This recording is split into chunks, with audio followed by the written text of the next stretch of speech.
Okay, and this time we're talking runtime metrics. So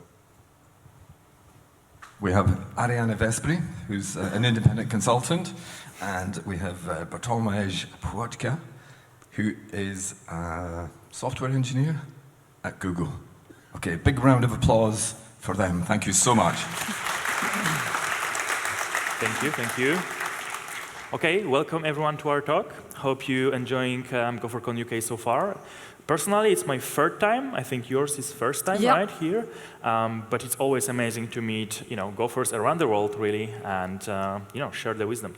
And so we are super excited to be here in front of you to talk about the importance of Go Runtime metrics, especially for development, not only for someone else running your application in production. So let's dive in. And we'll start with something which we called Wheel of Misfortune. Please raise your hand if you ever heard of this practice and you know what Wheel of Misfortune is. Okay, it's like maybe 5%, not a lot. And that makes sense because that's a kind of like site reliability engineering practice.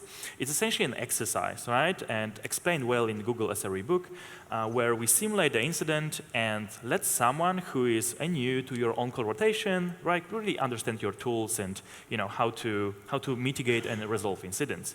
So you train them. You train them to find the problem, ideally figure out the solution as soon as possible, and ideally mitigate this problem fast. So let's do this now very quickly with our Go application. So imagine you run application on Kubernetes, and it's written in Go. It has multiple replicas, instances, and it's doing some critical latency-sensitive job, perhaps CPU-bound jobs.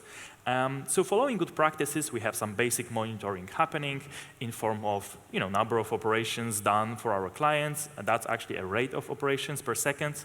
So we use it as our SLI, service level indicator, right? So to tell us exactly when the customers are affected. So you can see where the fun part begins. We see one instance a little bit struggling to comparing to others in terms of, it's essentially doing less work than others. So what's next? In SRE practices, we talk about those golden signals, sometimes red signals, use signals, but the idea is the same. There is basic monitoring, basic metrics around essential healthiness of your application, such latency, traffic, errors, and saturation.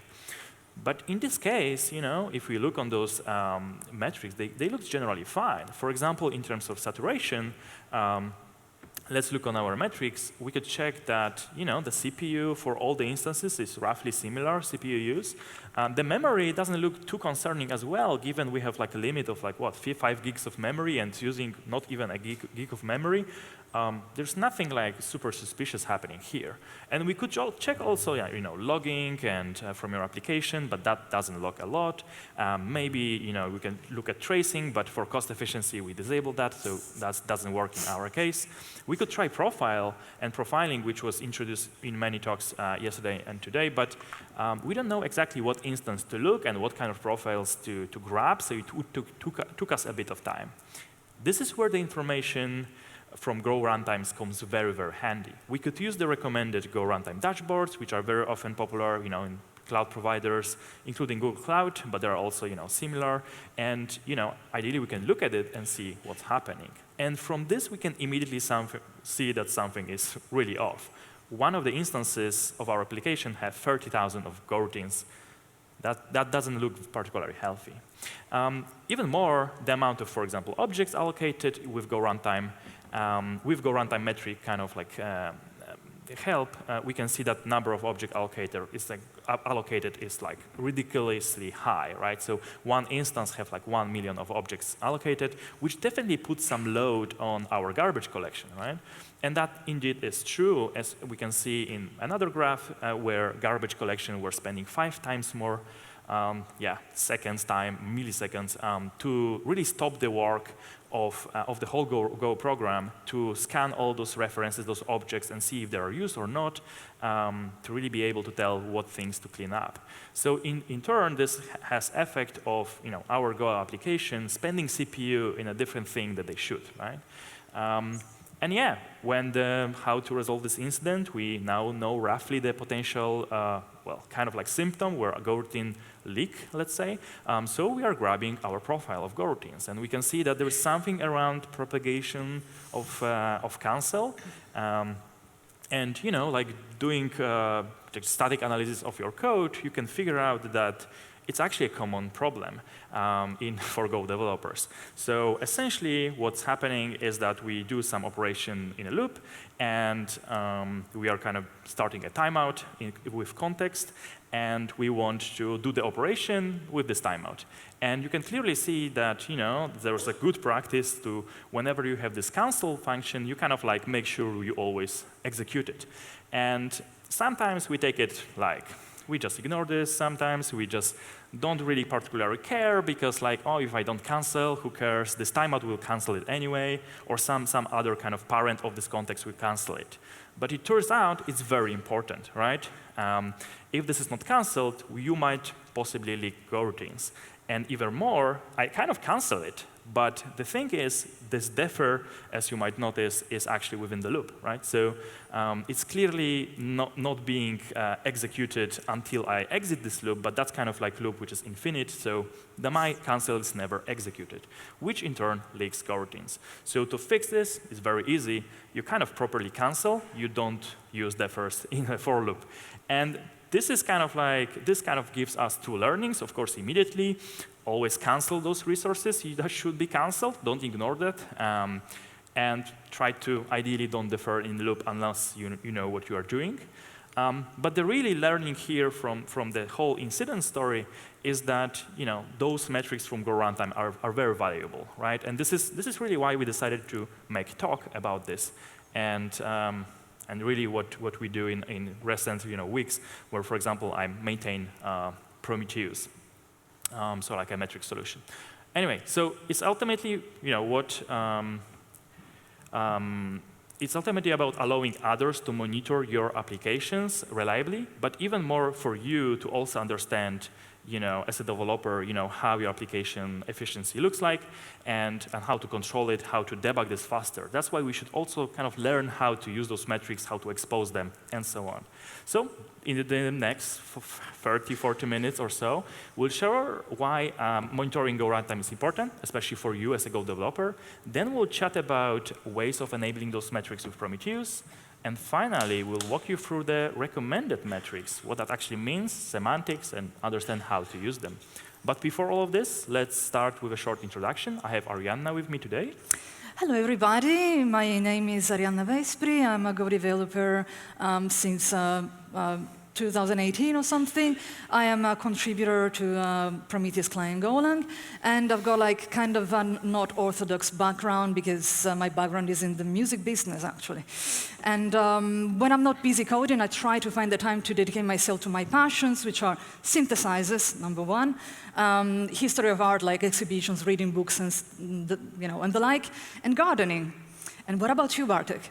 Yeah, my name is Bartłomiej Płotka, but everyone calls me Bartek. I'm a tech lead at Google for Google Cloud Managed Prometheus service, and I love open source in general. I maintain Prometheus, a bunch of other stuff, and all of it is really Go, and I love it. I'm super kind of like, and that's why we met together as well in open source. I'm also active in the CNCF, which is Cloud Native Computing Foundation. I'm just helping with some events and in observability space. And I also wrote a book called Efficient Go with O'Reilly. I'm just passionate about just writing high-quality, efficient Go code, and I just want to share this passion with you as well. And finally, in my free time, I started to do some adventure motorcycling, which is not always ending up well, as you can see, but that's why it's called adventure. That's why I love it. Okay, back to the talk. So if you have been yesterday on GopherCon UK, you might have seen Jesus talk about Go Runtime. And Jesus walked us through runtime mechanisms, how it's different than the compilation, and how Go Runtime helps with those cool features like maps, channels, goroutines, and generally memory management with garbage collection. So let's very quickly recap what Go Runtime actually is. So let's imagine you're running your application. So that means you're running in some operating system process, being in Windows, Linux, or Mac, doesn't matter.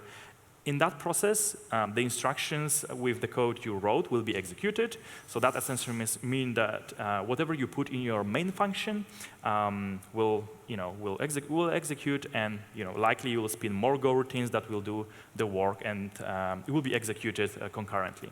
Operating system gives us access to the virtual memory, so theoretical space where you can allocate actually physical pieces of memory for your application, be it data for global variables, or code instructions, or stack for those objects with lifetime scope to the function, and heap for objects which are scoped kind of dynamically. You don't know the lifetime of those objects. And typically heap is the biggest contributor to the memory use, but not always. And finally, we have this Go Runtime. So really a code written by Go team and Go community that is executed concurrently or sometimes triggered by your own code to manage memory, schedule Go routines on CPU, optimize network polling, or many, many other very important but small sometimes or bigger tasks. And with all of this, an important question arises. If you write a Go code, is it really essential to understand Go runtime behavior and its metrics? Especially if you have an SRE team that will take your code to production. Should you even care as a developer about monitoring Go runtime? What do you think, Arianna? Very good question. So, I've often come across Prometheus default runtime metrics as being perceived like, well, a bunch of useless stuff except for a couple of metrics. So with this talk, we really would like to debunk this misconception by showing how especially some metrics among these default metrics can be ignored and are actually recommended. It's not just a couple. And so another thing that is really dear to our heart is like monitoring is as a common responsibility. What do we mean by this? So I'm sure that in your everyday professional life, you've come across this normal clash between priorities of the devs and priorities of the ops. And basically, we could summarize this with being features versus reliability. It might happen that developers, for example, might not consider monitor and observability like any of the responsibilities. And maybe there could be developers that would like instead to be more involved in this, but they come across like SREs or ops that kind of are a bit protective about this, and they consider this as being like just their exclusive territory. What we think is this is actually a shared responsibility, and why this is. Because the code, the way we developers write it, it influences the reliability of the final product of the application of the program. And on the other hand, like what SREs keep on observing continuously and what they observe can actually influence a decision about how code is written. So, and this is especially true when it comes to Go runtime metrics, where the best result can really be achieved when devs and ops work closely together. But why should we monitor Go runtime metrics in the first place? So as Bartek has already said, and probably you've already heard in other talks yesterday or today, everything that Go runtime encompasses, so from garbage collection to memory allocation to concurrency, can influence your application's efficiency enormously. So the reason why you should monitor Go runtime, and of course make sure that you actually understand its metrics correctly, is that otherwise you're going to miss unique insight about crucial things like, is my garbage collection strategy actually the right one? What resources my application needs, and how to plan without wasting money, like, for example, scalability. And what the concurrency status of your application is. So is this highly concurrent or not, for example. So Go runtime, like monitoring Go runtime metrics is very powerful. It's a very powerful tool to have all this kind of insight, and in order to avoid unwanted behaviors like high latency and reduced throughput, or crashes, all the nasty things that we actually don't want to have. And it actually makes a very big difference when it comes to identifying root causes of incidents, like in a timely manner, so like fast. And on top of all that, we have this advanced scenario where you might want to actually improve Go Runtime itself, and without understanding and collecting, of course, its metrics, well, that's not possible. And yeah, we've heard a lot about profiling. And so isn't all this already covered by profiling? Well, profiling is an amazing tool. There's no doubt about it. But it actually might come at a cost. So you might end perhaps with an overhead of data that you don't want to have. And so you should absolutely be doing it because it's absolutely useful, but try to do that selectively if you can, and by all means, do not skip monitoring Go Runtime metrics. And even if you're using like continuous profiling tools, for example. And also, I would like to mention that if you're really interested in this, which is absolutely the way you should be, please check out yesterday's talk by Brian Borham that beautifully explained how to use profiling for optimization. But here comes, the crucial question. How do I actually collect runtime metrics? Bartek, would you like to share your expertise and give us some advice here? Sure, why not? Okay, so we have our program running, right? How do I access those amazing statistics? What you can do, you can import an official Prometheus SDK, which we call Prometheus/client Golang, and we kind of happen to maintain that library. And from this Go module, you can use a package which we call Go Collector, which specializes in capturing those Go runtime statistics and expose them in a Prometheus data model as Prometheus metrics. Chances are that your application already import that module because it's kind of widely used, even in your indirect dependencies. And it might be the case that, especially in a big or like a very, mature application, you already have this package as well, imported, and you have those Go runtime metrics. So that's kind of like the beautiful part about that, package being kind of popular in cloud-native programs these days.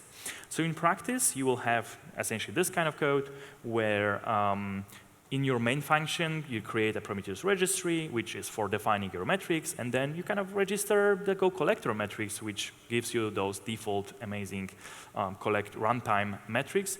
And then you use this registry in your HTTP handler to expose this, what we call Prometheus/metric exposition format. So in practice, once you have that deployed, you can call the server endpoint under this /metrics, and this will give you, the current value of your metrics in a text format. And we call this format an open metrics, sometimes Prometheus format exposition. There are slight differences, but they mean the same. And essentially, what you can do with it, typically, you can use Prometheus to collect that. Prometheus is a server that will just continuously scrape this page to form like a metric, graph or a series. And or really Prometheus or any other Prometheus compatible collection. Like there are just many tools that supports Prometheus exposed metrics. You can also use recently popular OpenTelemetry collection to achieve similar, but then maybe you can use, you have to use some remote backend, observability backend, maybe from vendor, maybe projects like Prometheus itself or Thanos or Mimir, ClickHouse. There are many databases for that. But the point is, it's very useful, and that's how you expose those metrics, and achieve those kind of amazing dashboards that just works when you do all of this. Now, let's dive deeper into kind of fine-grained configuration of this collector, because there were recent changes that might matter. So ultimately, the Go collector with those default options, so essentially no options, gives you access to already many metrics, which we call default metrics. So first, we have a base set of metrics. They are kind of like metrics from various runtime functions available to us as a Go programmers. It also have access to this debug GC stats, which is like a very old structure for garbage collection statistics. Then we used to have, or still have it because Go is amazing with compatibility, with nice compatibility. We have those memstats runtime structure, which also gives us insight on the memory statistics from stack, heap, and go on. This is beautiful, but runtime is doing much more, as we just learned, right? What if you would like to monitor over time more advanced things, like maybe dive deeper into GC statistics, like mark assist CPU time, scanning details. What happens with exactly in the memory? We have heap, but actually this is composed with multiple buckets and the structures like mspans, mcaches, stacks, and I'm throwing smart words, but it's actually very, very complex, but sometimes you need to dive into there, so how to access those metrics. And so on, like scheduler statistic, there, with CGO, you can kind of call C code, and you can kind of monitor some things around those parts, because they tend to be, you could kind of treat them specially, maybe they're slower, you have to kind of debug them, and so much more, right? So what about those kind of additional stuff? Luckily, from Go 1.16, there was a new package introduced by Go team and Go community called runtime/metrics. And this beautiful package essentially replaces the kind of the memstats and GC stats use. And it's very relevant for our deeper insights into the runtime. So how it looks like, it essentially gives a well-defined set of metrics with a clear name, with those slashes, with clear descriptions finally, that gives you a clear semantic how those metrics are actually, what they mean, and what it actually is doing. And this list is also dynamic, so it changes over Go versions typically, right? Maybe some metric doesn't make sense anymore because this functionality was gone, or new stuff is added, new statistics are added. So typically it changes over versions. Likely recently it was only adding stuff, that's good, but they might be kind of removing metrics in some versions as well. So good news is that with client Golang you can already access all of it. It's as easy as essentially adding an option for regex matching on top of your names with those slashes. And you can see I just added here just a wildcard for every metric, and that gives me all those metrics that your current Go version has. And you can already do that immediately in your application if you're using client Golang. And there are some problems I want to chat about. For example, of course, there is a slight problem with this list. And the problem is that this is not a valid Prometheus kind of metric name. So something you need to be aware is that we have to convert them to kind of Prometheus standard. And how we do that, we kind of rename them and normalize them. So we adding, some prefix, Go prefix in the very beginning, just to symbolize that this is coming from Go. We are changing slashes to underscores, and we are adding total suffix if it was a cumulative metric. And that's a very important fact to remember about when you create metric or use metrics. Be very mindful, if this is a gauge, or a counter. And what that means is that, for example, if it has a total suffix, especially, for example, for a metric that counts allocations, it immediately tells that this is only growing counter, and it calculates or gives you the number of allocations from the beginning of your program, even if that memory was already released. And this is useful for forming rates and really seeing the short spikes in your allocations. And then if you don't have this total suffix, it clearly means it's a gauge, which means a live number of allocated objects. And that's kind of clears things out a little bit, so I just wanted to put out there. OK, so with this, we have a new runtime metrics if you set this option. But the wildcard and the default setting means that we also have kind of old metrics, right?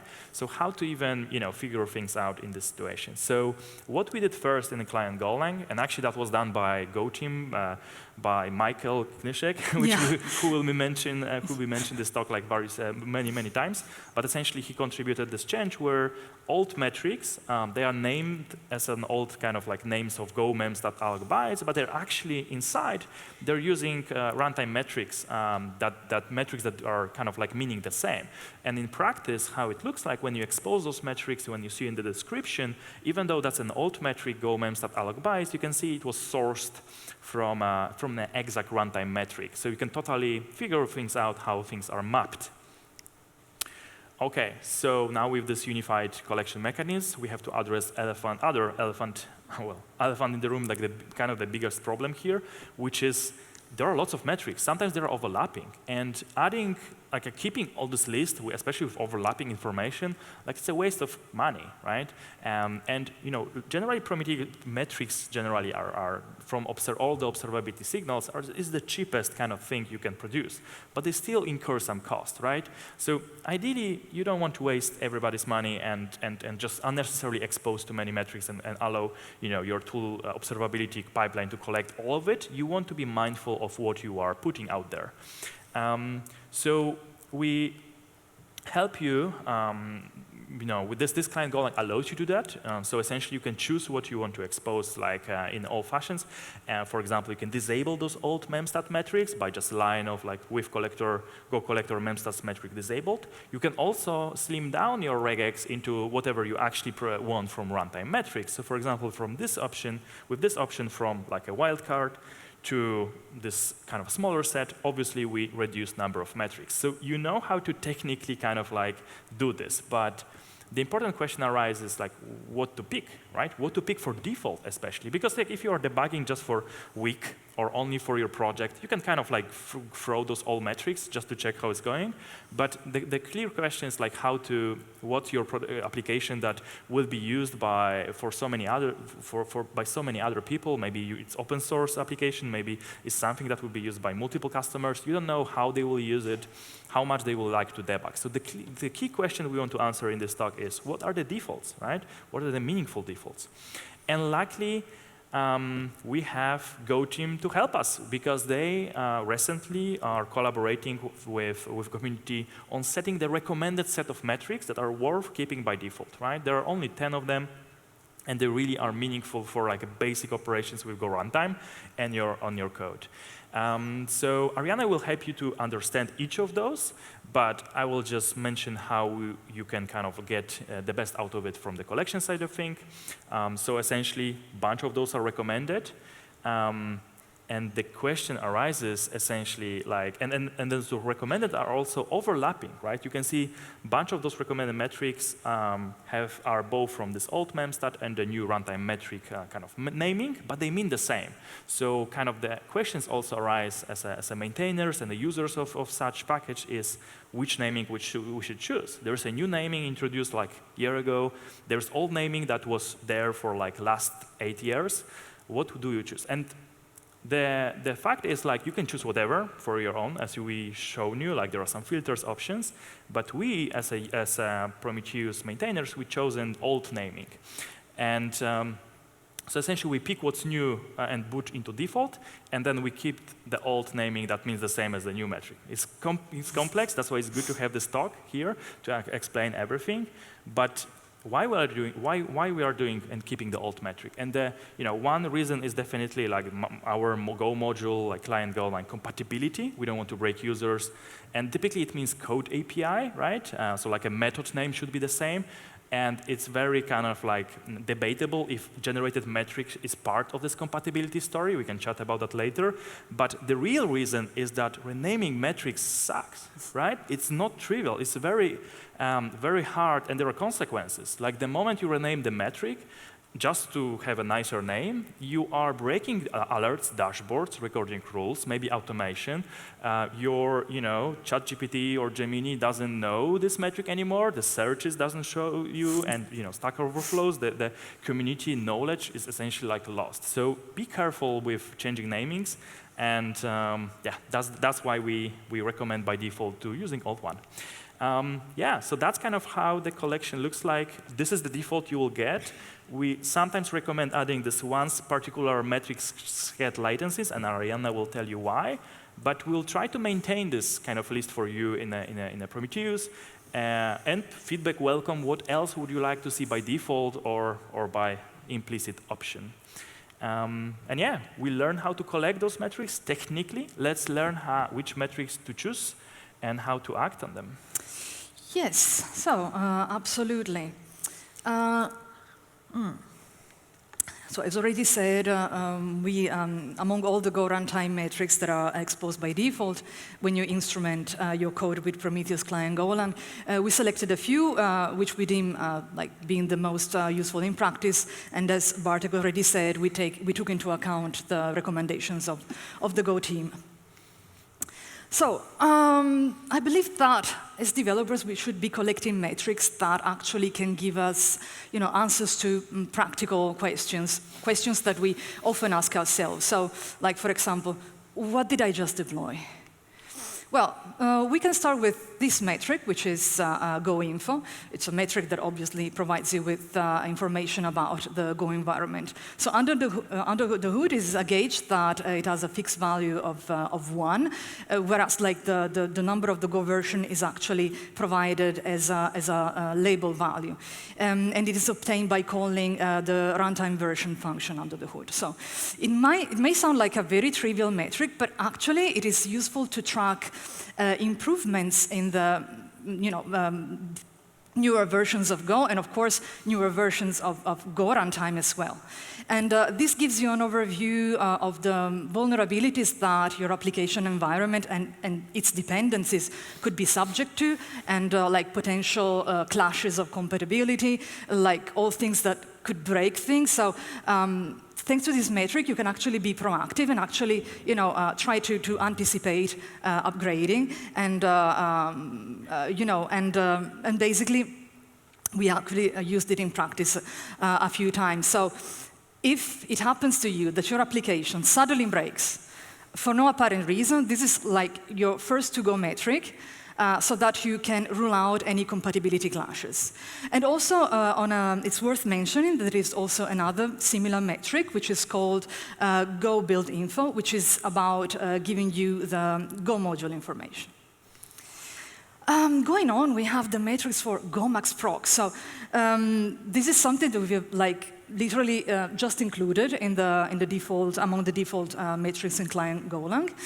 And this is a parameter that I think most of you are familiar with. And for those who aren't, well, this is the variable that limits the number of operating system threads that can execute at the same time user-level Go code. So basically, it's the maximum number of OS threads dedicated to service goroutines. And since Go 1.5, Go max proc's value equals by default, the number of logical cores available, which is usually a good starting point. So depending on the kind of features that your application has, so the level of concurrency, it is CPU bound, and where your application runs, of course. Adjusting this parameter can help you control the level of concurrency to make better use of CPU resources, and especially with these resources are shared. And also when you deploy applications across different environments, so testing, development, production, you might need to adjust this parameter in order to align with the available hardware or specific performance characteristic expected in each environment. And even more so when applications run in containers. And that's where automations may come into play. Exciting. So Prometheus itself, which is written in Go as well, has an experimental auto Go max procs flag to automatically set Go max procs to match Linux container CPU quota.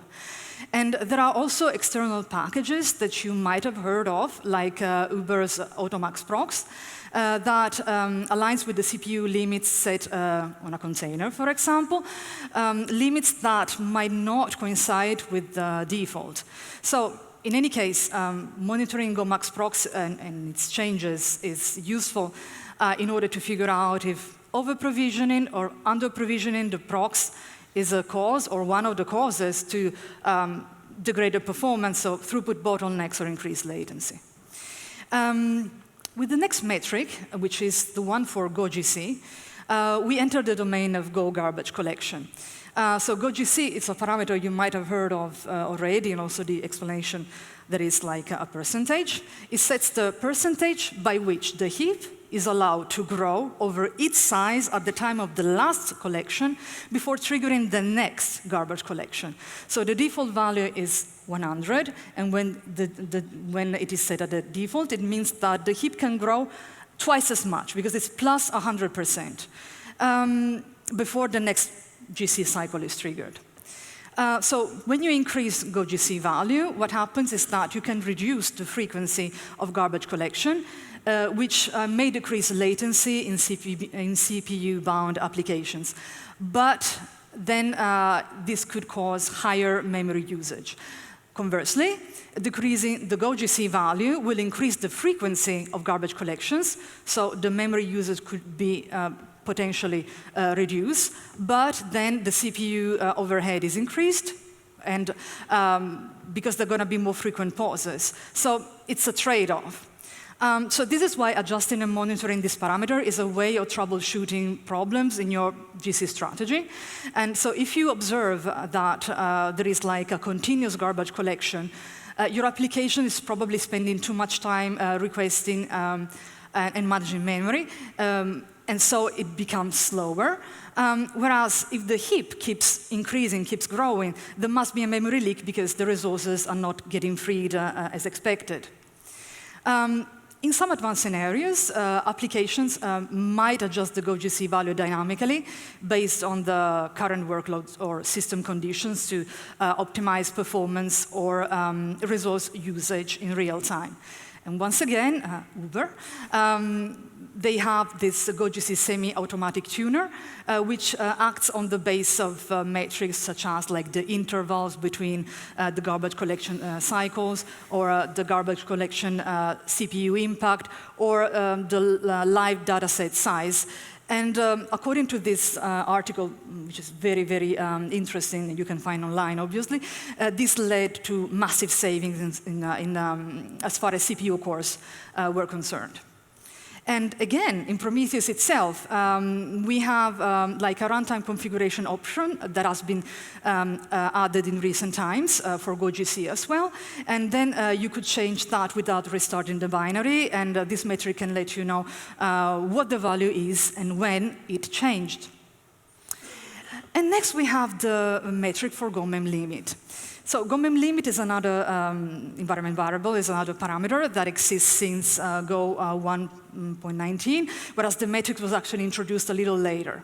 So for those who are not familiar with it, like GoMem limit addresses a limitation of the previous parameter GoGC that we've just explained, which could only control the growth of the heap based on the heap of the live heap size after each GC cycle, as we said. In fact, while GoGC allows to tune this trade-off we've already described between garbage collection frequency and memory overhead, it does not take into account the absolute amount of memory available. So GoMem limit instead allows you to directly set a limit on the maximum amount of memory that Go Runtime should be allowed to use. And this includes all types of memory allocations managed by Go Runtime, such as the heaps, stacks, and other internal structures.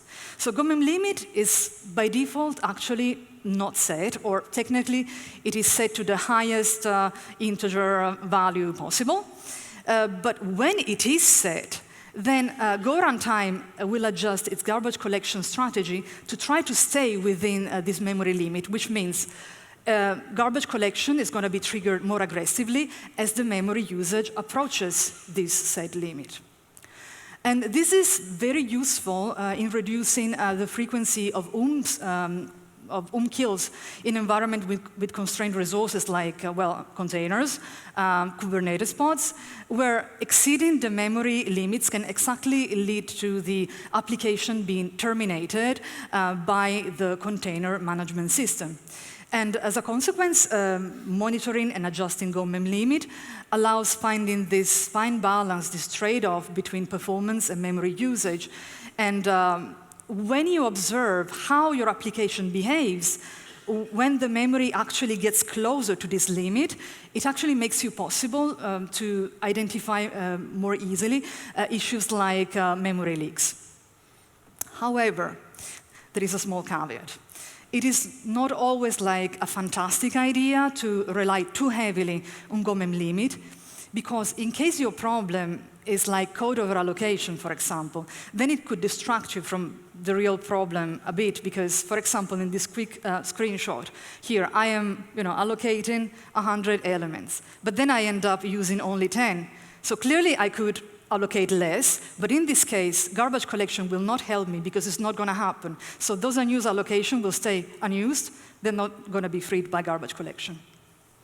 So also bear in mind that if GoMem limit is set unreasonably low, your application is going to run the risk to slow down like enormously in this behavior called thrashing, because the GC will be continuously running, like frantically trying to keep it, keeping that limit. And that might end up with your application being in an indefinite stall. So Go Runtime sets GoMem limit as a soft limit. What does it mean? It means that it will not maintain it under all circumstances. So should too much time be spent in garbage collection, especially in the vain attempt of freeing resources that cannot be garbage collected, then it will allow memory usage to surpass this limit. So on a side note, this metric is super important also for advanced features like in Prometheus again, where there is an auto-GoMem limit flag to automatically match the Linux container memory limit. And plus there is an additional tuning flag, auto-GoMem limit ratio, which allows controlling how much of the memory is used for Prometheus. And now another question we often ask ourselves, I'm sure. Is my concurrency optimal? Is it healthy? Well, we can begin finding answers with Go goroutines. This metric is especially useful in highly concurrent applications, obviously. So for example, if you see this like continuously increasing without a corresponding decrease, it might indicate a goroutine leak, which could cause an application to actually run out of resources. As pointed out by Michael Kniszek from the Go team, that Bartek has already mentioned, even though this metric actually includes leaks also, it is useful as a proxy for ActiveWorks unit in many cases, especially if you supplement it with Go routine profile or an app-specific concurrency counter. And when you have an idea of how concurrent your application is, then you have more elements to optimize the way your application uses system resources and balance workloads across the CPU cores that you have available. If you observe spikes, as you can see here, in this metric during certain operations, then that might be an indication that those operations are spawning too many goroutines or they are highly concurrent. So, always in the domain of concurrency, this is exactly the metric that Bartek was indicating is not yet among the default metrics of client Golang, Prometheus client Golang, but is recommended, and it is the metric for monitoring the distribution of time that the goroutines spend runnable but not running. And this is often also referred to as scheduling latencies. So, as soon as we can, as Prometheus maintainer and contributor, we'll try to implement this in the default metrics, as we said, as soon as the histograms in Prometheus are more effective. And in any case, long scheduling latencies might suggest that goroutines are ready to run, but are spending too much time waiting to be scheduled because there must be some problems with your code, like lock contention, or the synchronization primitives that you're using, they are not really used the way they should be. So in general, monitoring these latencies can help in balancing workloads more effectively across available CPU cores, especially in relation to the parameter we've already seen, GoMaxProx. What about memory? Well, I need a sip of water for this. We are almost there. Almost, yeah. What metrics can help us making sure we're doing everything right there? Well, certainly one is GoMemStab alloc bytes, this tongue twister, which is exactly the same as GoMemStab heap alloc bytes, so, to make things easier. It is often referred to as in-use memory, and it contributes to understanding your application's memory needs and what resources to allocate. And just like with other metrics, if you see this growing over time without like a corresponding increase in your application activity, there could be a memory leak. In general, By monitoring the memory that remains allocated, you can get an idea of the GC behavior, and you can optimize the GC thresholds, for example, always to balance between that trade-off between memory overhead and GC overhead. And when you make changes to your application, you benchmark to see if actually your changes were an improvement or not. If you use this metric, so if you benchmark against this metric, that's a very good indicator whether you actually did a good job and if you're actually did something right. So being aware of how much your application, how much memory your application uses under various loads, of course it's essential not to end up with nasty stuff like system instability and crashes and everything that means.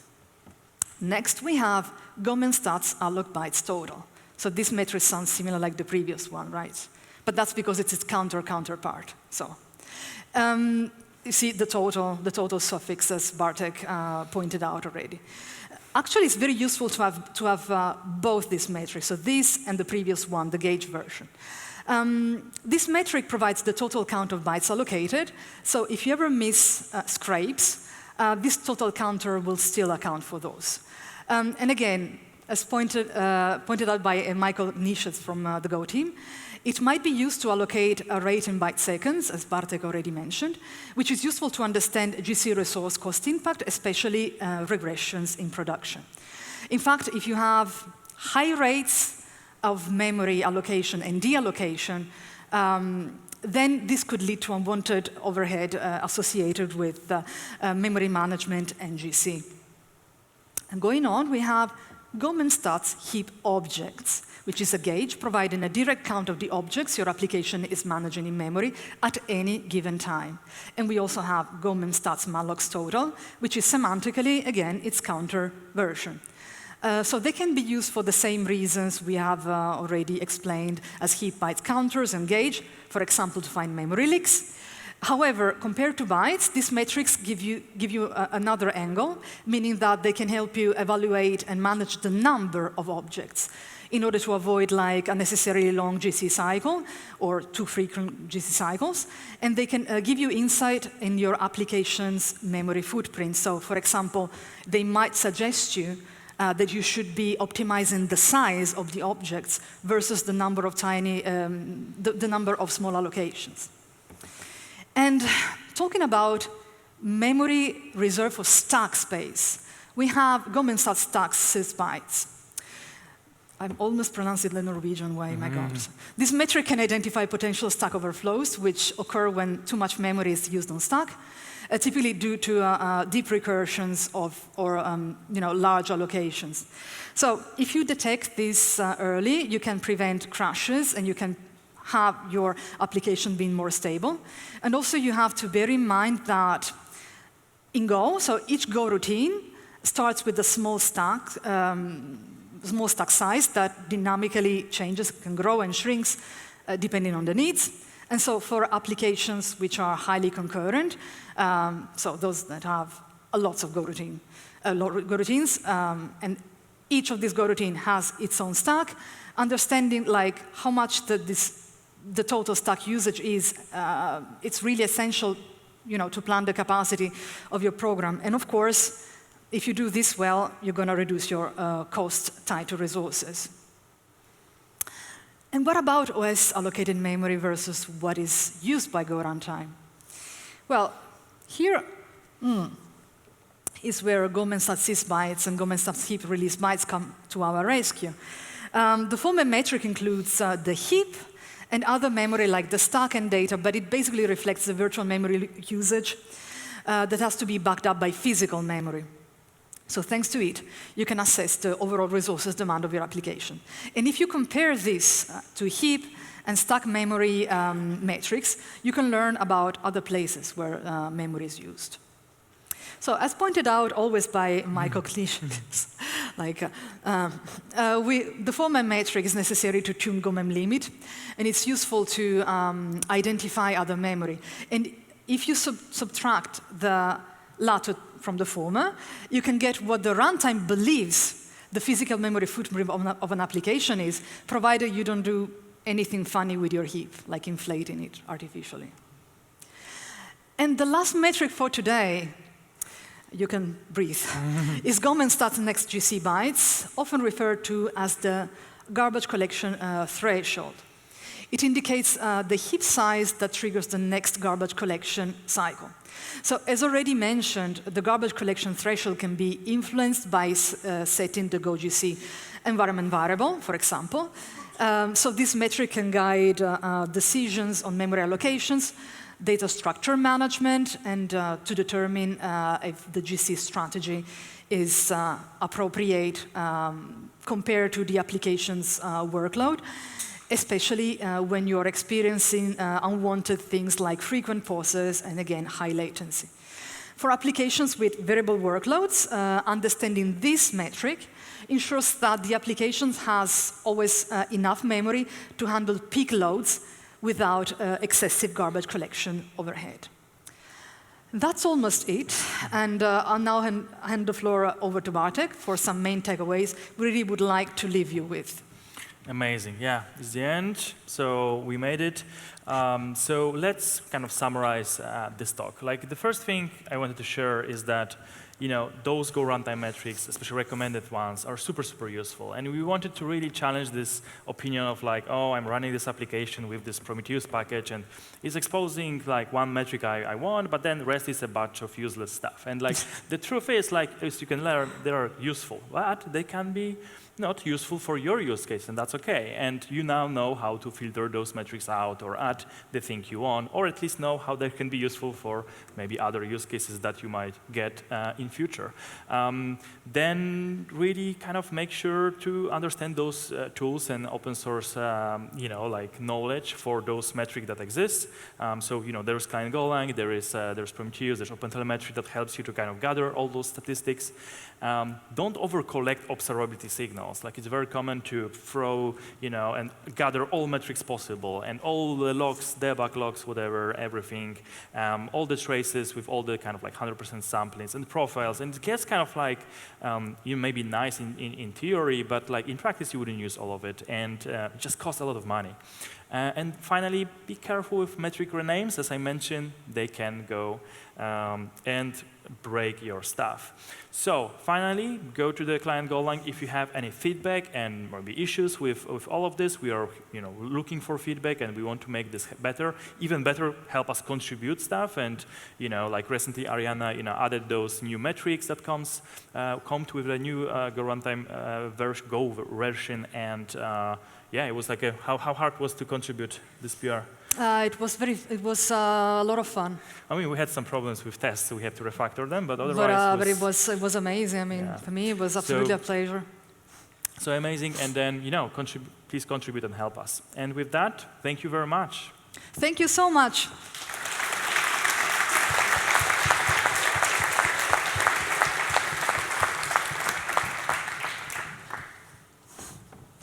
Thank you for the talk. I was just wondering, what are the best runtime metrics to look at if you're interested in detecting resource leaks, for example, like long-running RPC calls that are not terminated? Long-running RPC calls. So I guess it depends, like, if your application is CPU bound or memory bound, right? Then you can kind of like just check in what resources, what the consequence of this leaving out, right? So that's why this overview of all those recommended metrics and looking on the dashboard from like a bird view, someone would call it. But especially like, look on the resources you are paying for, like CPU and memory, and check if you have any leaks. But especially for the RPC lying around, that's a Go routine, likely. So you will see that kind of hanging up, like you saw on our incident with Go routine leak, right? Okay, well, that's very clear. Thank you. Yeah, we have a question over here. There. Yeah. This is still mine.